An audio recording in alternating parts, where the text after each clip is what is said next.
nome da pregação de hoje é Como Lidar com o Medo. Nós vamos ler 1 Samuel 21 e 1 Samuel 22. O contexto aqui é que Davi está fugindo de Saul. Saul quer matar Davi porque vê nele um concorrente ao seu reinado. 1 Samuel 21. Davi foi a Nobe, ao sacerdote Aimeleque, que foi ao seu encontro tremendo e lhe perguntou: por que vens só, sem ninguém que te acompanhe? Davi respondeu ao sacerdote Aimeleque, e Davi começa a mentir. O rei me encarregou de uma missão, dizendo: ninguém saiba dessa missão. Davi respondeu ao sacerdote Aimeleque: o rei me encarregou de uma missão, dizendo: ninguém saiba dessa missão, da qual te encarreguei e te dei ordens. Quanto aos homens, combinei um certo lugar onde eles estarão. Agora, que tens à mão? Dá-me 5 pães, ou o que tiveres. O sacerdote respondeu a Davi: não tenho pão comum, mas tenho pão sagrado. Se os homens pelo menos se abstiverem das mulheres, poderão comer. Isso aqui eu já falei em outras pregações, então não vou desenvolver muito, porque dá bastante pregação só sobre isso aqui. Lembra que Jesus cita isso aqui lá no Novo Testamento. Verso 5. Davi respondeu ao sacerdote e lhe disse: sim, como de costume, nós nos privamos de mulher quando saímos. Ele está mentindo aqui. Não tinha exército nenhum com ele. Os utensílios dos homens também foram consagrados, embora fosse para uma viagem comum. Quanto mais hoje os seus utensílios seriam consagrados. Então o sacerdote lhe deu o pão sagrado, porque não havia ali outro pão, senão os pães consagrados que haviam sido retirados diante do Senhor no dia em que foram substituídos por pão quente. Naqueles dias havia ali um dos servos de Saul, cumprindo deveres diante do Senhor. Ele se chamava Doeg, era Edomeu, chefe dos pastores de Saul. Verso 8. Davi disse a Aimeleque: tu tens uma lança ou uma espada aqui? Porque eu não trouxe nem a minha espada nem as minhas armas, pois a missão do rei era urgente. É uma mentira ridícula, não? Davi está dizendo: olha, eu fui enviado para uma missão. Ele foi enviado para uma missão como soldado e não leva arma. É uma mentira ridícula. Verso 9. O sacerdote respondeu: a espada do filisteu Golias, a quem feriste no vale de Elá, está aqui, enrolada num pano, atrás do colete sacerdotal. Se quiseres, pode pegá-la, porque esta é a única que há aqui. E Davi disse: não há outra melhor, dá-me a espada.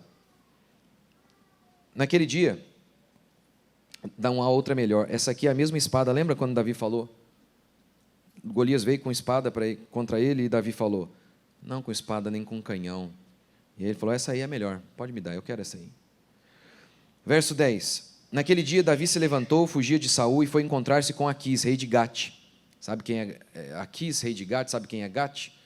Gate é uma cidade, a cidade do Golias. Davi agora está com a arma do Golias, Davi agora está na cidade de Golias. Ou seja, com a arma do inimigo na cidade do inimigo. Mas os servos de Aquis lhe perguntaram: este não é Davi, o rei da terra? Não era sobre ele que cantavam nas danças, dizendo: Saul matou milhares, mas Davi 10 milhares? Ou seja, o próprio povo notava que Davi, olha o que diz o texto, que eles falavam: esse aí não é o rei da terra?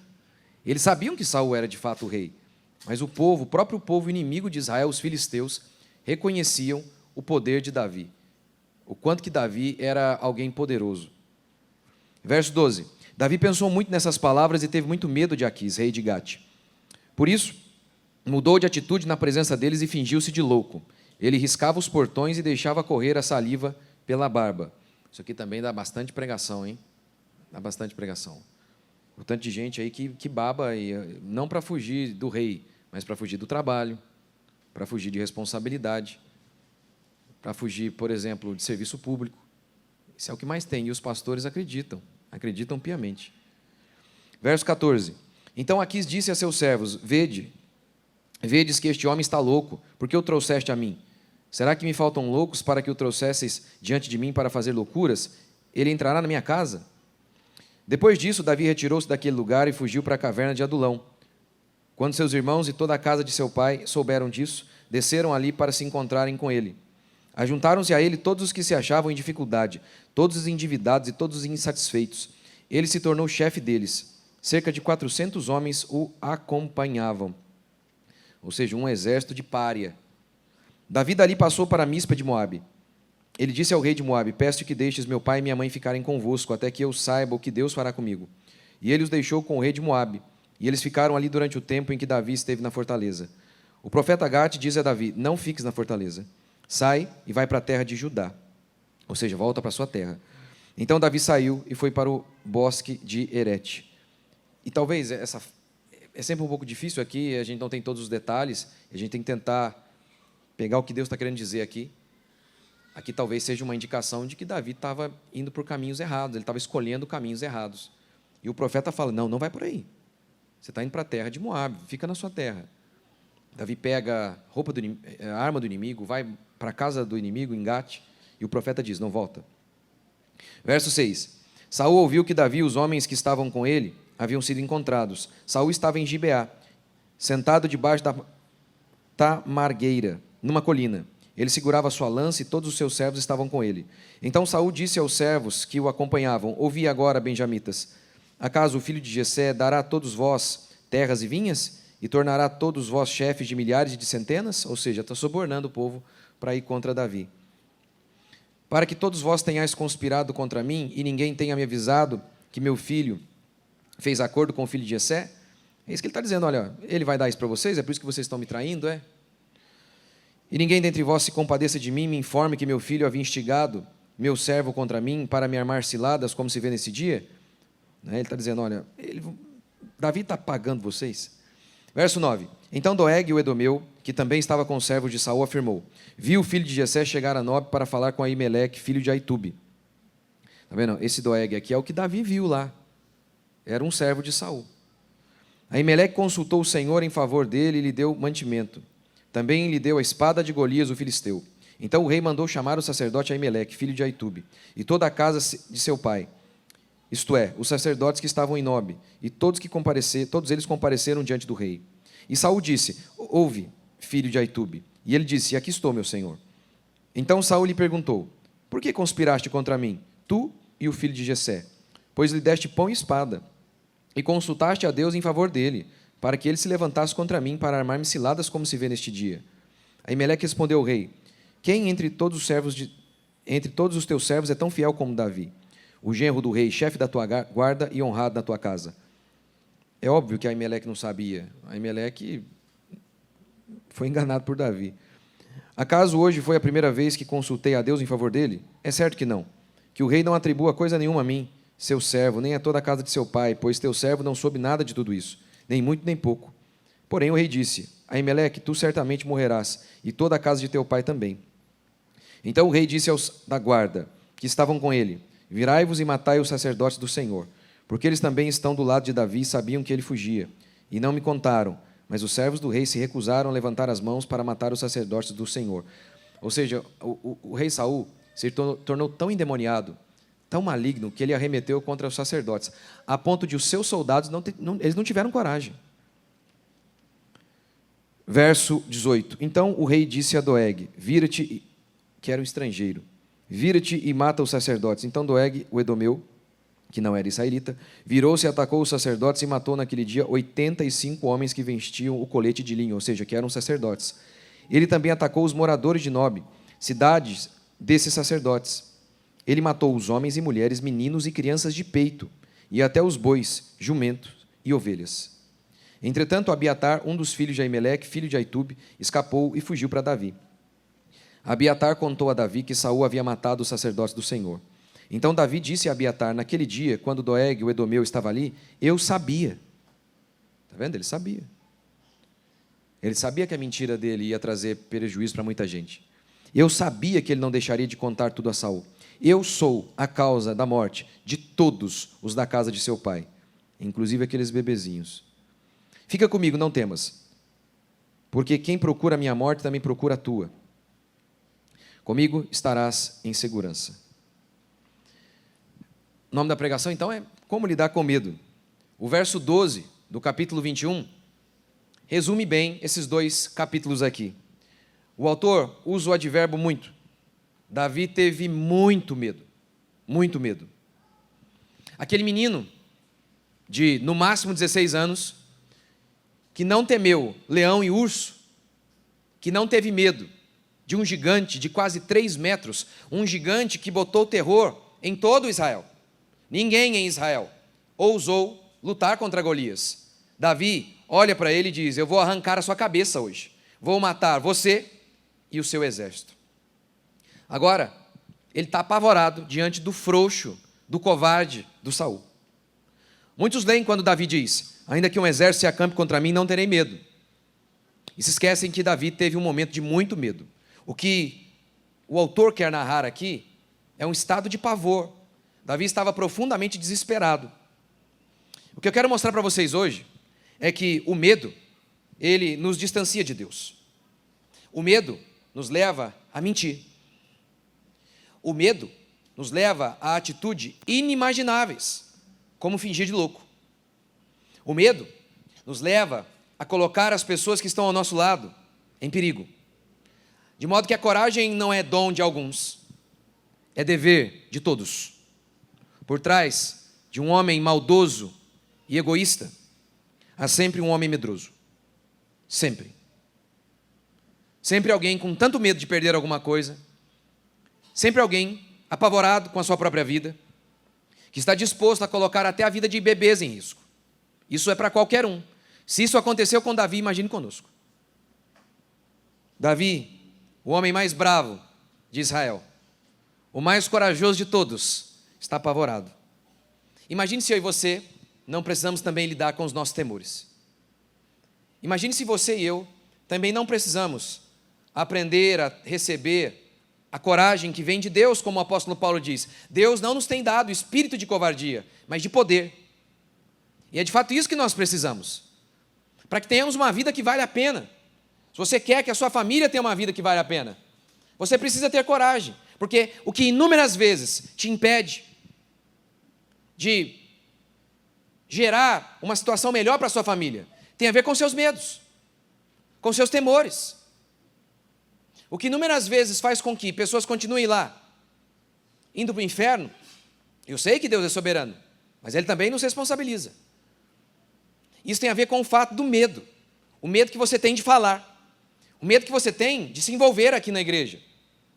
Você fala: eu não dou conta, eu não consigo liderar, lá está precisando de gente, mas eu não consigo. A situação de Davi era desesperadora, desesperadora. Saul era aquele homem maligno, tão maligno, que tentou matar o próprio filho. O próprio filho. Imagine então Davi. A situação de Davi foi tão desesperadora que ele saiu de uma maneira totalmente imprevisível.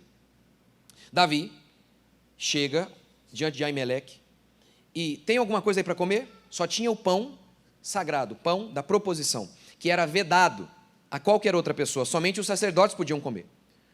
Mas Davi estava tão apavorado que não deu tempo de pegar um pouco de comida, e ele teve que sair imediatamente. O desespero foi tamanho que também não deu tempo, nem mesmo, de pegar a arma. Ora, Davi está fugindo de alguém que quer matá-lo. O que ele mais precisa é de pão e de uma espada. Davi está tão apavorado, ele está com tanto medo, que ele sai literalmente, somente com a roupa do corpo, porque a situação era de fato desesperadora. E o que o medo nos leva a fazer? Primeiro, ele mente por medo. Ele diz, diante de Aimeleque, primeiro Aimeleque fica apavorado. Que isso? Porque não era comum aquilo. Então Davi explica: eu estou em missão secreta. Porque, ora, ninguém havia avisado, o rei não havia dado nenhuma mensagem. Então ele fica surpreso e Davi mente: eu estou em missão secreta. E depois conta uma mentira ridícula: você tem alguma arma aí? Porque eu estou sem. Imagina, você é um soldado, o seu rei, o seu comandante te envia para uma missão, e a única coisa que você precisa é de uma espada, de uma missão, e você não tem uma espada. O nível de mentira dele é ridículo. Ele podia ter inventado uma outra. No meio do caminho, lutei com alguém e o cara roubou a minha... Sei lá. É o nível da mentira. Quando a gente é motivado por medo, nós mentimos de maneira ridícula. Até o mais inocente pode notar isso. São mentiras ridículas que nós damos. Por medo, nós mentimos. Mentimos para os outros, mentimos para nós. e temos um caminho que não é o caminho do Senhor. Mentimos, por exemplo, por medo do que vão pensar. Mentimos para nós quando dizemos: não, eu estou trabalhando demais, não posso ir para o culto porque não tem outra alternativa. Não tem, sim. Não, e muitas vezes tem. Mas tem um ídolo aí no seu coração que se chama dinheiro, ou então o medo. O medo não ter para dar para os seus filhos, o que não parece justo. Não parece justo o medo de Davi? O medo em relação à própria vida. Os medos mais legítimos podem nos levar a mentir, a ter atitudes loucas e até a colocar em risco a vida de outras pessoas. Medos legítimos. Era legítimo o medo de Davi, não parecia ser legítimo? Mas a mentira tem a ver com um coração apavorado. Mentimos quando estamos com medo. Segundo, ele toma atitudes loucas. Primeiro, ele pede: tem arma aí? Tem a do Golias. E ele diz: não tem melhor.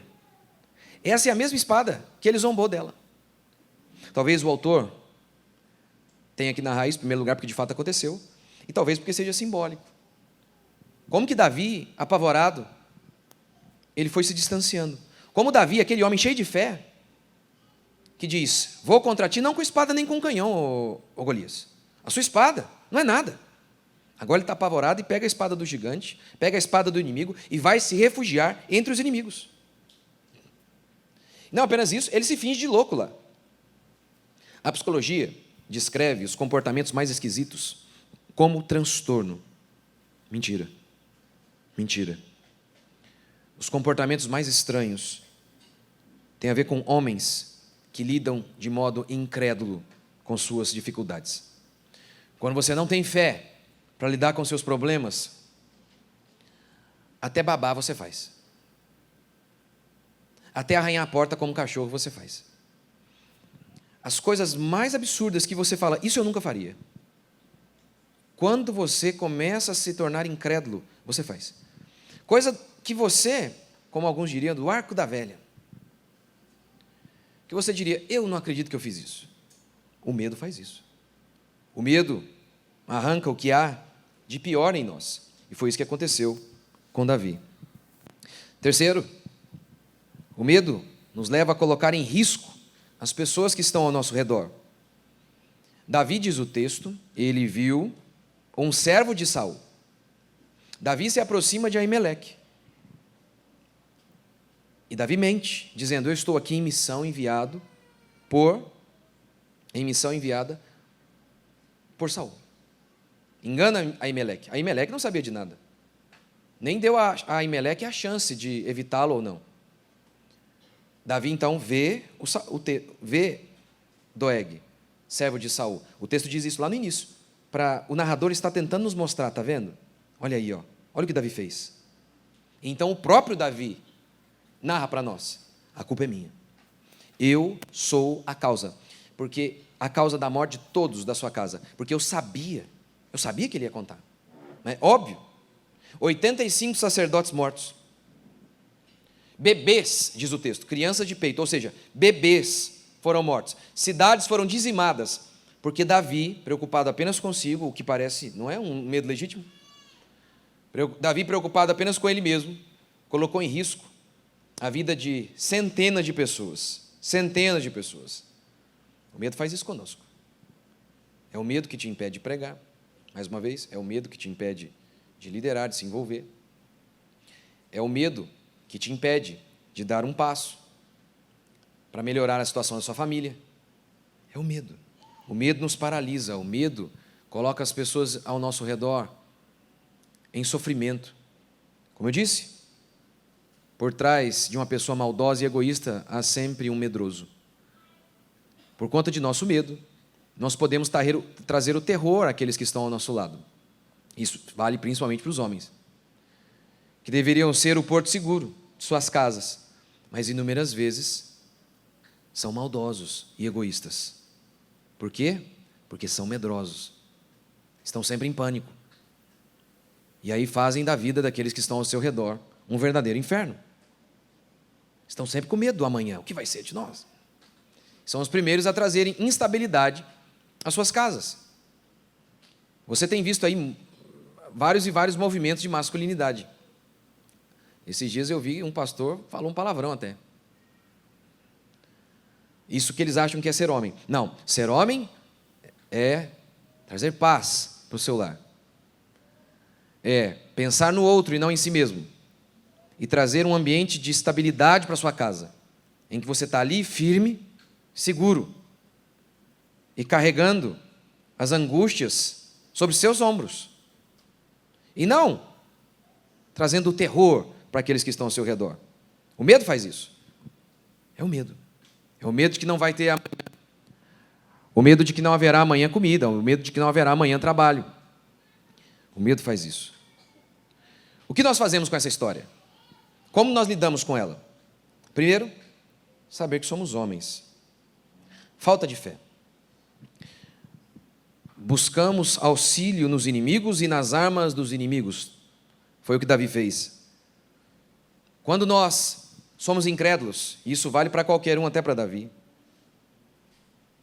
nós trazemos desgraça sobre todos, sobre nós.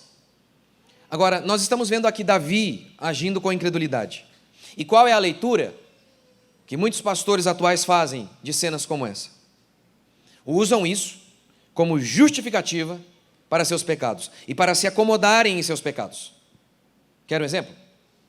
É notório hoje, os pastores gostam de citar Elias e falam, Elias teve depressão. Eles dizem, sabe o que é mais louco? Sabe o que é mais louco? Primeiro, se você está dizendo assim, pode um crente ficar em angústia profunda? Eu concordo, claro que pode. Jesus, sem pecado algum, ficou angustiado até a morte. Inquestionável isso. Agora a pergunta é normal? É normal que um pastor, porque muitos pastores fazem isso, que ele entre no quarto, choramingue, e não queira sair? Lembra daquela história?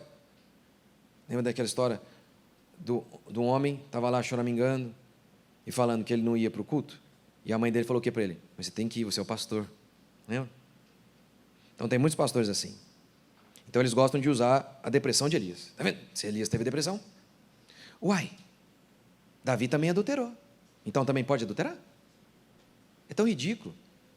E o mais engraçado é pastor reformado usando isso. E pastor reformado sabe a diferença entre leitura descritiva, entre passagens descritivas e passagens normativas.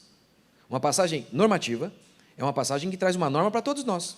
Uma passagem descritiva está simplesmente descrevendo um evento. Não significa que aquilo é uma regra para nós. Por exemplo, a Bíblia descreve que Saul consultou os mortos. É para a gente consultar também? Óbvio que não. A Bíblia descreve homens que mentiram. Isso significa que é para a gente mentir? A Bíblia descreve Pedro negando. É para nós negarmos também? Não. Mas é assim que pastores pegam esses textos. Está vendo?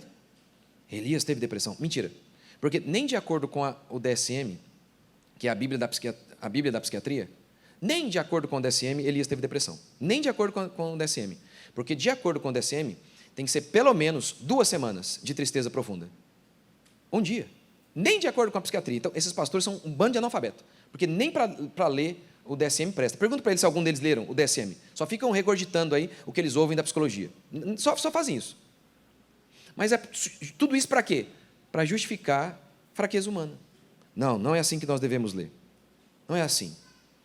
Nós devemos pensar assim, ó. É assim que a gente lê. Meu Deus. Se o homem mais valente em Israel fraquejou, imagine eu. Essa história é para ser lida assim. Imagine então o quanto eu preciso da graça de Deus. Se esse homem extremamente corajoso, lembra dele? Lembra quando ele narrou diante de Saul sua vitória sobre leões e ursos? Quando um urso vinha, e o tempo verbal ali em hebraico dá a ideia de algo que era repetido, contínuo. Ele fazia isso várias vezes. Quando um urso vinha, um leão vinha contra a ovelha do meu pai e pegava a ovelha e ia embora, eu corria atrás do leão. O cara era brabo. Não é que o leão veio sobre ele e ele, não tendo o que fazer, lutou contra o leão. Porque veja, até você é o mais covarde de todos, se você for um covarde completo, se o leão vem para cima de você, mesmo que você tenha medo e não tem como fugir, você vai lutar, ué. Qualquer um faria isso. Não é essa a cena. O leão foi embora. Davi vai atrás do leão. É esse homem que olha para um gigante de 2,92 metros e diz, com 17 anos, desculpa, 16, talvez 14. É esse homem que olha para esse gigante, sem nada, só com 5 pedras na mão e fala: eu vou cortar sua cabeça hoje, eu vou te matar. É esse homem que está agora apavorado. É esse homem. Se um homem desse fraquejou, se até os melhores fraquejaram, isso não é uma advertência para que eu e você nos lembremos o tempo todo o quanto que nós precisamos do Espírito Santo de Deus para sermos corajosos diante de nossos desafios? É óbvio também que tem um lado, uma outra maneira positiva de olhar esse texto. No dia em que fraquejarmos, lembremos-nos que Davi fraquejou, mas ele não desistiu. Ele se levanta, e como eu vou mostrar para vocês daqui a pouco, ele diz assim no Salmo: o Senhor me livrou de todos os meus temores. E esse Salmo foi composto durante o período em que ele estava fugindo de Saul, exatamente naquele período em que Davi estava lá em Gate se fingindo de louco. Ele diz isso: o Senhor me livrou de todos os meus temores. Os pastores têm que contar tudo. Se eles não têm fé para se levantar de seus temores, Davi teve. Conte a história toda. Davi fraquejou, mas ele se levantou, tentou de novo e bola para frente. É o que nós devemos fazer. Não é um estímulo para nos acomodarmos. Não. Em primeiro lugar, é uma advertência. Se um homem herói assim precisa de Deus, imagine nós. Segundo, se errarmos, não usemos isso para ficar parados. Nos levantemos e possamos dizer o mesmo: o Senhor me livrou de todos os meus temores. Segundo, como tudo muda tão rapidamente. Num dia, Davi é um herói nacional. Davi se casa com a filha do rei. Davi agora tem um lugar à mesa do rei. Lembra aquele momento em que Saul joga uma lança contra ele, contra Jonatas? Por quê? Porque esperava que Davi preenchesse o seu lugar na mesa, à mesa. E Davi não foi. Davi era famoso e querido por todos os lugares. Famoso. Tanto é, pense nisso, gente.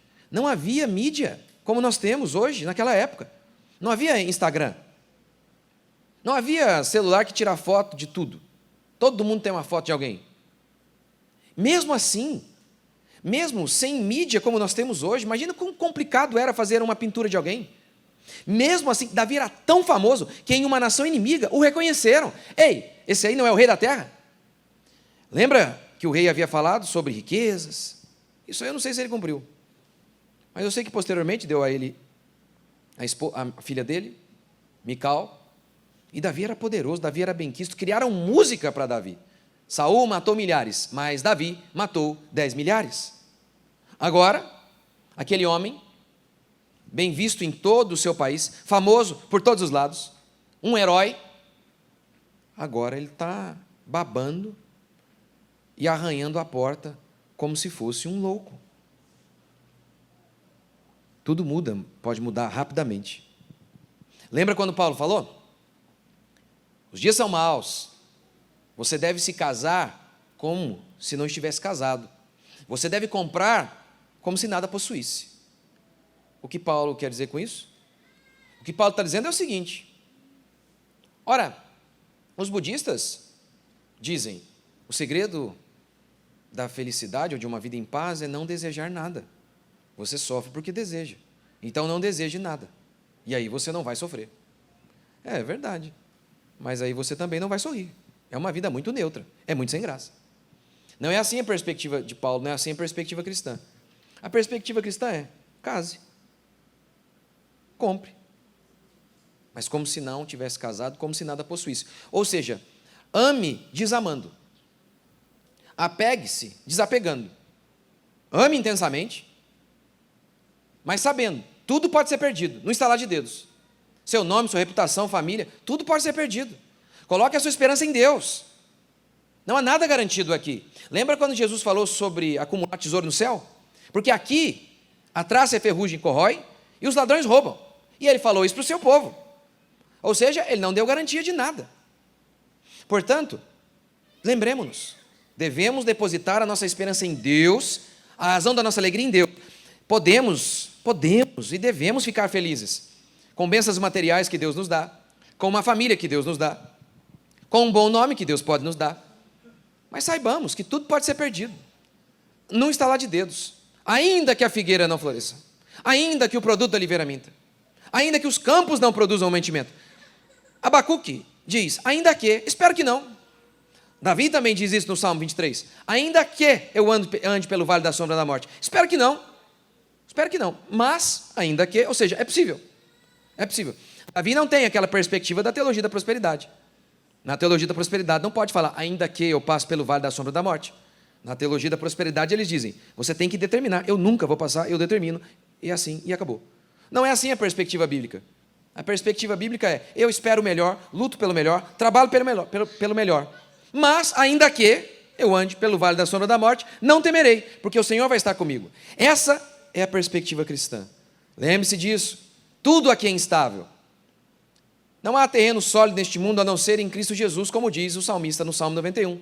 Aquele que habita a sombra do Onipotente, esse descansa. Esse é o endereço da paz. É quando você está refugiado em Cristo, não em uma pessoa, não no seu nome, não na força de alguém, não numa perspectiva política, mas em Cristo Jesus, porque do contrário, tudo muda, e muito rapidamente. Muito rapidamente. Vocês se lembram de 30 anos? Atrás, há 30 anos, vocês imaginavam que nós iríamos ouvir todes? Você lembra na sua escola? Como era o homossexualismo? Era escondido. Sempre teve, não nessa proporção, mas era escondido. Como é hoje? Você sonharia que em um tempo tão curto, quase nenhum pastor teria coragem de falar que o homossexualismo é pecado? Vocês imaginariam que em tão pouco tempo? Lembra? Lembra daquele pastor americano? Ele falou sobre gays indo para o inferno se não se arrependerem. Foi processado e a Igreja Assembleia de Deus retirou o vídeo. Vocês imaginariam que em um tempo tão curto, até os pastores ficariam acovardados diante disso, porque eles dominaram. Dominaram. Não nós. 2 processos nós temos em relação a isso e continuamos falando. E eu continuo falando normalmente. Mas você esperaria que num período tão curto de tempo, tão rapidamente, eles iriam cancelar todo mundo? Só uma meia dúzia ia ter coragem de continuar pregando sobre isso? Pode reparar. Repare, até os pastores mais renomados, reformados, não falam. Raramente falam. Daria para imaginar isso? Então, por um período tão curto de tempo, mudaria tanto as coisas? As coisas mudam muito rapidamente. Terceiro e último princípio, arrependimento. Davi olha para Abiatar, um dos filhos de Aimeleque, e diz, eu sou a causa de todos da sua casa que morreram. Eu sou. 85 sacerdotes e mais cidades que foram dizimadas, incluindo bebezinhos, incluindo criança de colo. É por isso que Davi é um homem segundo o coração de Deus. É impressionante o quanto ele é corajoso. Aqui Davi volta ao normal. O quanto é que ele é macho para falar, a culpa é minha. Ele não poderia. Quantos não poderiam dizer, puxa, eu não vi Doeg. Olha, Saul queria me matar. Quantos não iriam se compadecer de Davi? Qualquer um. Davi poderia mentir de novo. Quem iria saber? Mas ele fala a verdade, fala, eu sou a causa da morte do seu pai. Sabe aquele seu bebezinho, sua priminha, Juliana? Morreu? Saul arrancou a cabeça dela? A culpa é minha. A culpa é minha. Aqui Davi volta ao normal. Muita coragem para confessar. Você tem assim a coragem para falar, para ser duro assim?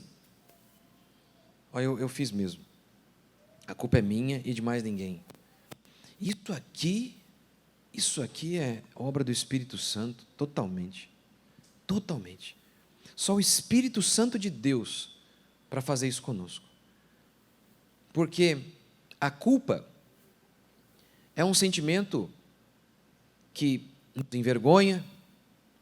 Nós, quando fazemos coisas horríveis, tentamos amenizar, dizendo, não, mas não foi bem isso, não era a minha intenção. Mas, olha, Davi, ele não justifica.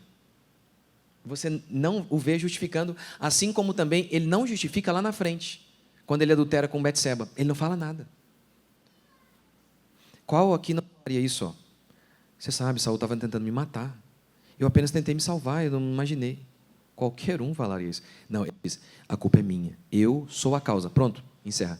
Com Betseba, a mesma coisa. Ele não diz, nossa, mas ela me seduziu. A Betseba, ela estava tomando banho na frente do palácio. Óbvio que ela estava flertando comigo. Não, ele não fala nada. Ele não fala nada. Davi é totalmente diferente de Adão. Adão diz, é a mulher que tu me deste.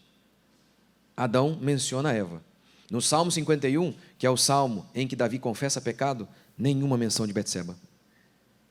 Só ele dizendo assim, eu pequei diante do Senhor. A culpa é minha. A culpa é minha. Repare o modo que você confessa os seus pecados. Isso indica se de fato você tem se arrependido ou não. Quando você confessa, irmã, quando você confessa pecado ao marido, o outro microfone está chegando. Quando você confessa pecado ao seu marido, como é que você fala? Mas você lembra que aquele dia você também deixou a roupa não sei de onde? É assim ou não? Mas você lembra também em 1967? Quando você lembra? E você, homem, como é que você confessa? Mas eu levanto cedo, dou duro aqui. Você não valoriza? Como que você confessa? Não parecia legítimo? Davi está só tentando salvar a si mesmo, gente. Não era legítimo? Não era. Não era legítimo dar desculpa de pecado, nem quando a nossa vida corre risco. Esse é o arrependimento genuíno. Esse é o arrependimento. Meu pai não me ajudou, não sei o quê. Já viu isso? Não sei quem, eu vim de um lar difícil. Meu pai foi embora. Mentira. Mentira.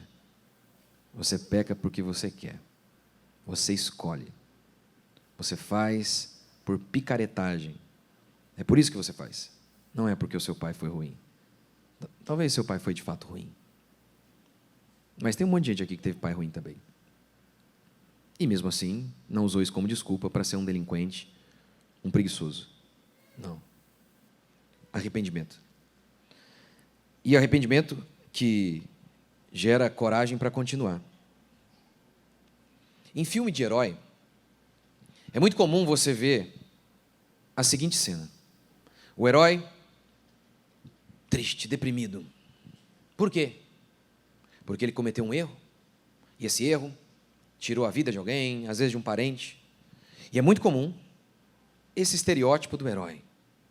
Ele agora está muito mal, deprimido. E a mensagem que se passa é o seguinte, e isso é que é virtude. E isso é que é virtuoso. Ficar lá, parado, chateado. Porque se você levantar rapidamente e ir embora, e falar, bola para frente, aí é alguém insensível, é um psicopata. Mas Davi nunca foi assim. Ele diz, a culpa de todo mundo que morreu na sua casa é minha. Aqueles bebês decapitados, a culpa é minha. Fica aqui comigo, eu vou te proteger. Bola para frente. Lembra quando ele adultera? Ele vai lá e jejua e geme por conta de seu filho, fruto do adultério. E ele ora e geme e fala, Senhor, tem misericórdia do meu filho. Aí vem a notícia, seu filho morreu. Deus não ouviu sua oração. Diz o texto que Davi levantou-se, interrompeu o jejum, ele estava jejuando, parou o jejum e continuou. E é engraçado que todos se surpreenderam. O que dá a entender que parece que eles jejuavam depois. Davi disse, não, agora eu jejuei, clamei a Deus, não tem mais o que fazer, bola para frente. É isso. Fazer algo ruim, cair, e logo em seguida se levantar, para muitos é um sinônimo de impiedade. A gente devia ficar lá embaixo, choramingando. A gente deveria ficar lá abatido. Não há virtude nisso. Não há virtude em errar e ficar lá. Não há virtude nisso. Há virtude na mudança. Há virtude no choro seguido de atitudes melhores. Há virtude no arrependimento que é acompanhado de alguém que se levanta e tenta de novo. Isso é a virtude. Que é alguém que não fica lá. Isso também é ego. Isso é ego. Errou e fica ali. Agora não posso mais. Agora não sirvo mais para nada. Isso é ego. Isso é pecado. Isso demonstra muitas vezes que não arrependeu. Sabe por quê? Ora, nós não estamos aqui pela graça? Não foi Cristo Jesus quem nos perdoou de pecado? Pedro nega Jesus com traição e 40 dias depois faz talvez uma das maiores pregações da igreja de todos os tempos. 40 dias depois. Como que ele se levantou para pregar naquele dia? O que ele fez? O que Pedro fez? Ele olhou para as pessoas? Será que ele não se lembrou que ele negou Jesus? E todo mundo estava dizendo ali, talvez, pensando na cabeça deles. Talvez nem estivesse, mas talvez a acusação na cabeça de Pedro lhe dissesse: quem é você? Você negou Jesus ali há 30 dias, há 40 dias, rapaz. Na hora que tu vamos ver, você afinou. Pedro faz isso? Não, ele se levanta, prega e prega com ousadia. Só 40 dias depois, já estava pronto de novo. É o que nós devemos fazer. Então, o arrependimento genuíno é aquele em que você não dá desculpa de nada, você apenas diz: fiz e a culpa é minha, e rapidamente você se levanta e bola para frente. Essa é a perspectiva cristã, e é assim que nós devemos fazer. E quando você não faz isso, quando você fica chorando, é porque você não confia no perdão de Deus e porque o seu ego é grande demais. Porque você diz: nossa, como eu, tão maravilhoso, pude errar assim. Nossa, eu, o esplendor da glória de Deus. Nossa, eu que sou maravilhoso, como eu pude errar assim? O que vão dizer de mim? E daí que vão dizer de você? E daí? Isso aí não é virtude. O choro que não é seguido de alguém que se levanta não é virtude. A virtude é isso que nós vemos em Davi. E olha que coisa interessante. Busquei ao Senhor e Ele me respondeu. Livrou-me de todos os meus temores. Salmo 34. Sabe quando Davi escreveu isso? No subtítulo aí da sua Bíblia, tem algo parecido com isso aqui, ó.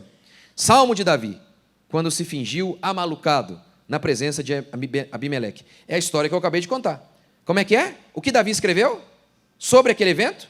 Busquei ao Senhor, e Ele me respondeu. Livrou-me de todos os meus temores. O Senhor nos livra de nossos temores. Sim. Diferentemente do que muitos pastores, inclusive reformados, têm dito para vocês, que é o normal que vocês andem com medo de tudo e de todos.